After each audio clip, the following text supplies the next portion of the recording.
একদিকে যখন জাল ভ্যাকসিন দুশ্চিন্তা বাড়াচ্ছে, ঠিক তখনই আশঙ্কা আরও বাড়ালো অনলাইনে জাল ওষুধের কারবারের ভয়ঙ্কর অভিযোগ। হাওড়ার এক ব্যক্তির অভিযোগের ভিত্তিতে তদন্তে নেমে কেঁচো খুঁড়তে কেউটের সন্ধান পেল রাজ্য ড্রাগ কন্ট্রোল বিভাগ। সূত্রের খবর, সম্প্রতি হাওড়ার ওই বাসিন্দা অভিযোগ করেন তার বাবার হার্টের সমস্যা একটি অনলাইন সংস্থা থেকে কেনা নামী বহুজাতিক সংস্থার ওষুধ বেশ কয়েক মাস ব্যবহার সত্ত্বেও শারীরিক অবস্থার কোনো হেরফের হয়নি।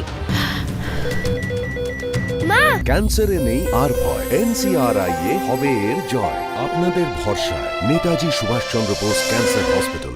অভিযোগের তদন্তে নেমে রাজ্য ড্রাগ কন্ট্রোলের হাতে উঠে আসে চাঞ্চল্যকর তথ্য। সূত্রের খবর, যাদের ওষুধ নিয়ে অভিযোগ উঠেছে সেই প্রস্তুতকারী সংস্থার মেডিসিনের নির্দিষ্ট ব্যাচ নম্বর দিয়ে অনলাইন সংস্থার সঙ্গে যোগাযোগ করা হয়।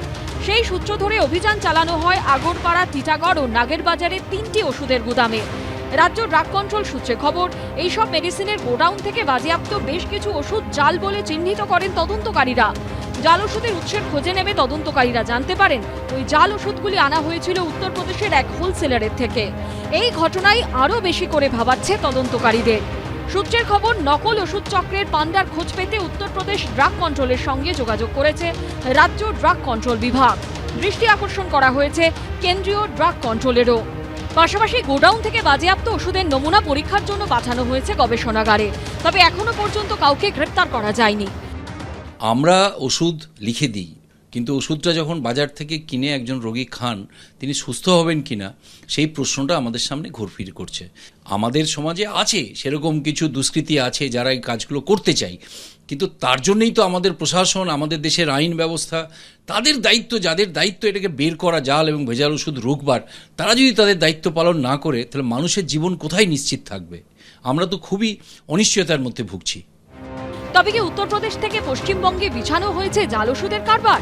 ভিন রাজ্যে বসে অনলাইন সংস্থার মাধ্যমে বাংলার স্বাস্থ্য জগতে ছড়িয়ে দেওয়া হচ্ছে নকল ওষুধের বিষ। জীবনদায়ী ওষুধের জালিয়াতি কারবারে জীবন বিপন্ন হলে তার দায় কার? স্বাস্থ্যক্ষেত্রে দুর্নীতির একটা অংশ হচ্ছে এই জাল ওষুধ, এবং এই জাল ওষুধ নিয়ে চোখ বন্ধ করে থাকার একটাই কারণ, এখান থেকে তৃণমূল কংগ্রেস একটা বড় অংশের আয় নিজের দল এবং ব্যক্তি হিসাবে ব্যবহার করেছে।